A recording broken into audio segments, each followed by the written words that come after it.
Sir सकाळी एक video समोर आलेला आहे. सकाळी एक व्हिडिओ समोर आलाय ज्यामध्ये एक तरुण अश्लील हावभाव करताना दिसतं गाडीमध्ये. काय नेमकं त्याच्यावरती तो व्हेरीफाय झालाय का, त्याला कारवाई केली? पोलीस स्टेशन येरवडा हद्दीतील शास्त्रीनगर चौकामध्ये आज सकाळी 7:30 वाजण्याच्या सुमारास एक तरुण आपल्या 4 चाकी वाहनातून उतरून लघुशंका सार्वजनिक ठिकाणी करताना आढळून आलेला आहे. त्याबाबतची क्लिप प्रसारमाध्यमांवर व्हायरल झालेली आहे.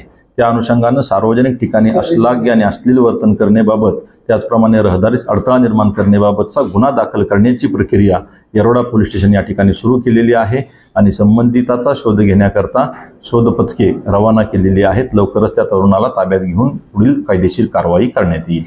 सर, या भागात सातत्याने बाहेर गेलं तर अशा घटना घडत असतात. या अगोदर देखील अशीच घटना घडली होती.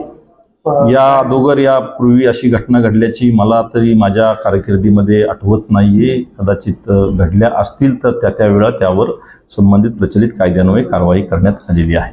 सर, त्याच्यावर आधी देखील काही गुन्हे असल्याची माहिती येत आहे. मला अद्यापपर्यंत त्याबाबतची माहिती नाहीये. मी माहिती घेऊन त्याबाबत सांगतो नंतर. मद्यपान केलेलं असं दिसत आहे तरुणाने. नेमकं तो कुठे होता? त्याला ताब्यात घेतल्याशिवाय आणि वैद्यकीय तपासणी झाल्याशिवाय या बाबीला मला दुजोरा देता येणार नाही. नेमकी कोणती कलम लागू शकते त्याच्यावर? मी आता FIR झाल्यावर आपल्याला सांगतो. FIR कधीपर्यंत? एक अर्ध्या तासामध्ये होत नाही.